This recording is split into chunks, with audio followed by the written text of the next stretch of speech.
The Art of Waiting Your Turn Part 3. Shout out to Alex and Virgo. This came out last month and I missed it.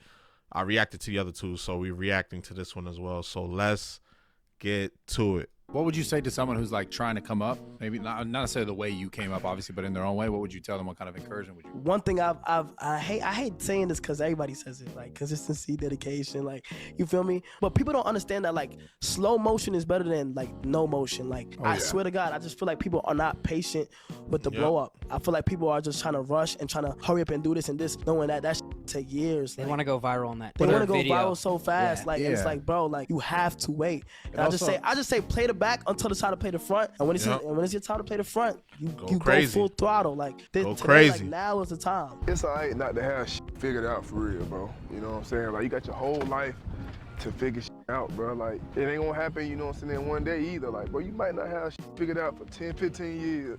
And then next day you got everything figured out. You got everything. Everybody sitting here looking at you. It's a culmination. How the hell you figured all this shit out whole time? They not knowing that this shit took you a long time, bro. This shit took you a long time. Well, can you please share some words of motivation to everyone watching my show? Do you be yourself and make sure that you love being yourself. And it's going to be roadblocks, it's going to be tribulations, but always remember this is a life experience. Accept the experience, appreciate the experience, and learn how to move on from things that don't serve you well, you know, and find your journey, respect your journey, and love it.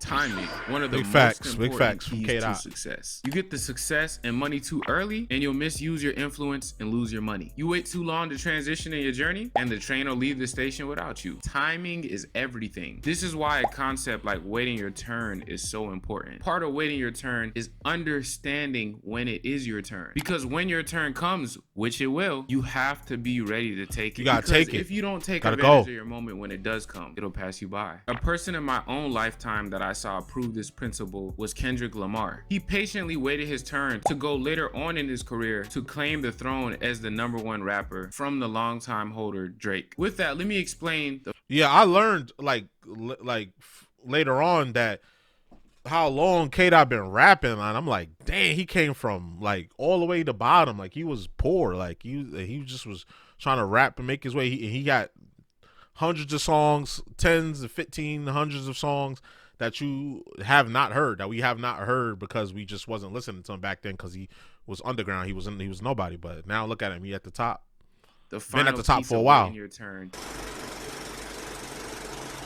It was April 15, 2003, and a mixtape titled Youngest Head in Charge was released to the streets by a young Kendrick Lamar, stage name K. Dot, who by the way was only 16 at the time. It primarily consisted of freestyles of popular hip-hop beats. Nothing special about it, and it flopped. And he went on for years to release more mixtapes that also kind of flopped. But while releasing these mixtapes, he also worked as a security guard while also working with artist J-Rock on his mixtapes, who he would later go on to collaborate with on multiple hit singles like King's Dead and Money Trees. And eventually in 2006, he was signed to an artist developmental deal with Def Jam Records, which is pretty much just a semi-paid, semi-free type rap deal when the label isn't fully sure of an artist and wants to put them through some tests. Yeah, they put you in the G League, put your NXT. Already signed artist. NXT but was deal. ultimately dropped because, as he described at the time, one of those situations where he wasn't ready. He continued to work, putting more and more substance into each mixtape that came out, paying homage to other greats that inspired to him, with no substantial growth in sight. That wasn't until September 14, 2010, the day I turned 5 years old, by the way, shout out to all the Virgos, where he released his 4th mixtape,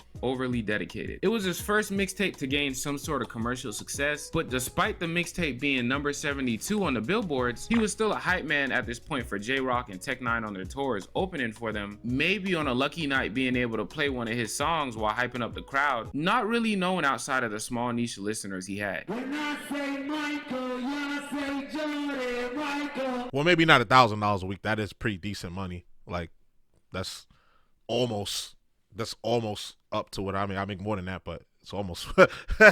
So yeah, maybe not $1,000 a week. Maybe like $400 a week. I'm thinking about wrestling because there was this wrestler. I'm going off on a side tangent. I'm sorry. You can skip this if you want, but this wrestler called AJ Styles. I remember he was with this was like back in the 2000s. He was like, I want $1,000 a week, and that was like a golden number for like up and coming like wrestlers. I want $1,000 because $52,000 a year back in 2000 and 2003. That's a lot of money. You know, it's still decent today. You can still get by on that today. Depends on where you live. But after Dr. Dre saw the music video on YouTube to his song Ignorance is Bliss, he reached out to have Kendrick Lamar come and help him on his unreleased album. And not too long after that, on July 22nd, 2011, he released his debut studio album, Section 80. It was his first project to chart on the Billboard 200, but only sold 5,000 copies first week and got minimal media coverage. But it wasn't too long until he would later go on to sign a joint major record deal with Interscope Records. And on October 22nd, 2012, he went on to release Good Kid, Mad City, an album that told the story of not only Kendrick Lamar, but so many other kids in the city of Compton that were once innocent turned thugs, drug dealers due to their conditions needing to survive. It was a conscious look on his life growing up like Section 80, but it also had that poppy radio feel that an album needed to get commercial success, which it did, debuting at number 2 on Billboard 200. And here's when he started to become commercially known outside of LA. Yet at the Grammys that year, despite him having the best rap album, he was not awarded it, and it was instead given to Macklemore, who publicly stated that Kendrick Lamar was robbed, and it was because this was a white ran event. And the Grammy goes to Macklemore and Ryan Lewis. No, that was crazy. That was crazy. But you look at the time between that first mixtape he talked about when he was 16, all the mixtapes he was making out, and then Good Kid, Mad City. Look at the time in between that. That took damn near over 10 years.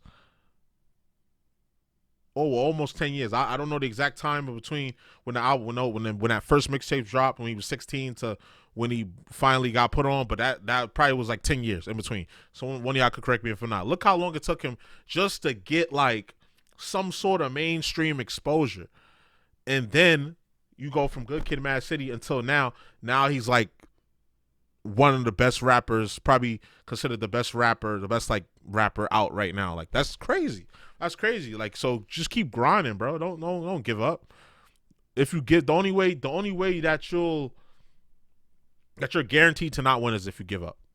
Still though, Kendrick Lamar still had a bunch of public and commercial success. But despite him being at the peak of his career, he began to have nervous breakdowns, survival's guilt, because while he was out seeing the world performing, his friends and family were still back at home stuck in poverty and dying. He ended up trying to live 2 lives at once, which ultimately made him lose himself. But it was through this traumatic identity crisis he birthed one of the greatest rap albums of our generation, titled To Pimp a Butterfly, which was released on March 15th, 2015. A conscious rap album about the social issues in America, and also a lifelong story about any industry that involves artists. It debuted at number 1 on Billboard 200, and he was sent into stardom. He won the Grammy that he was robbed of and held the most Grammy nominations for a male rap artist in one night ever. But what ultimately sent him into icon status was his 4th studio album titled Damn, released on that was his best album to me. To this day, that's his best album. Worldwide success, as it was his most commercially sounding album. But I like the songs that weren't really commercial hits, though. The production on that was nuts.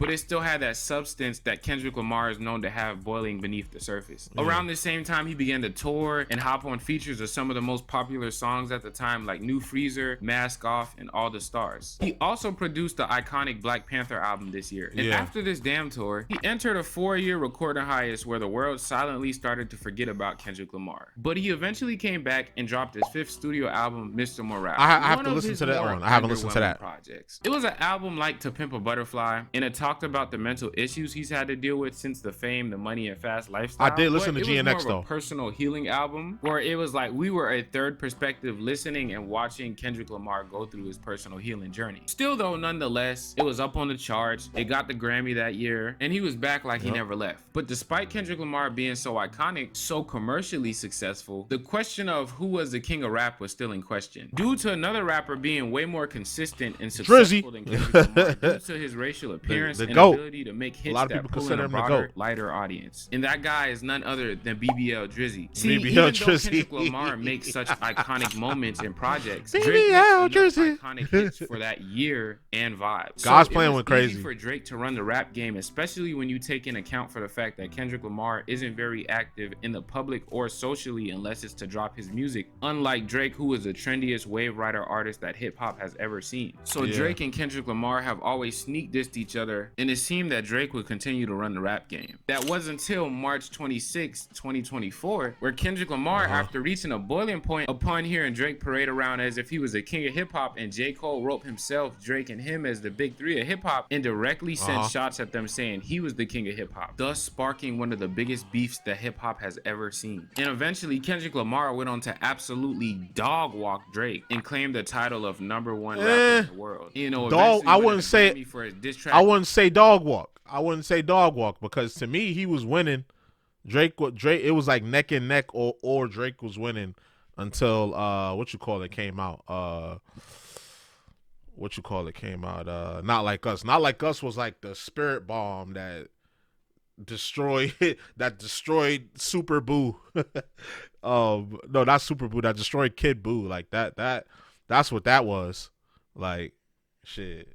But dog walk, yeah, I don't know about that. That's a little bit of a biased opinion there.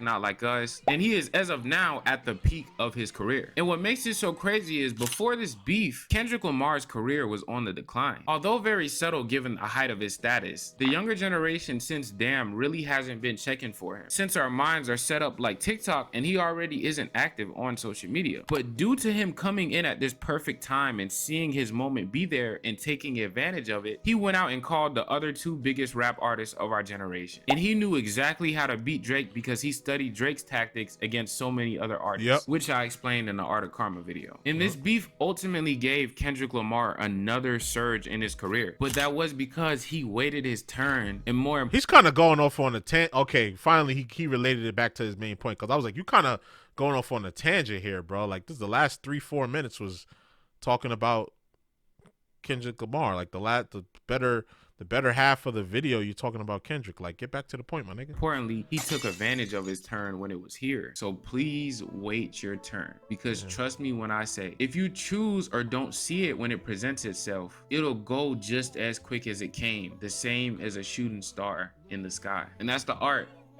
Waiting your turn. I appreciate y'all so much for me rocking out on this trilogy. You know what I'm saying? This is our Waiting Your Turn 3. I know y'all love this series, and I'm glad I can end it off with a banger. So, you know, I appreciate you all so much for the love lately. Go check out my playlist where you can see these in chronological order. They build upon each other. And check out my Twitch and my Instagram, because I'm gonna start streaming soon. So with that, I appreciate you all so much. I appreciate the love, and I'll see y'all boys in the next shout out to you. Even though, I mean, you spent half the video talking about Kendrick, but yeah, that was a solid video as usual this guy puts out. But yeah, so the art of waiting your turn, man. The art of waiting your turn, man, is the delayed gratification is better, because you think you might be ready for everything to just happen all at once and you to just blow up, but you don't have the know-how and you don't have the knowledge and you don't have the dedication and the experience to be consistent and capitalize upon that. Every step you take along the way is you learn. Like if I would have just blew up, like I started making videos again on this channel in 2020. Like if I would have just blew up from right then and there, I would have fumbled it because I didn't know how to be a creator. I wasn't as confident on the camera as I am now. I didn't have all these fancy overlays and stuff. I didn't know how to structure a video. I didn't know how to put clips together, and I wasn't optimized. But now I didn't know how to optimize my content. But now that I do, if I were to blow, I would be able to handle it now. It's just, but again, it's just not my turn. So you just gotta wait your turn. So yeah, but y'all let me know how y'all feel down in the comments about this one, all right? So you already know the vibes. Like, comment, subscribe, all that good stuff. It's your boy JusticeXFalls, and we out. One.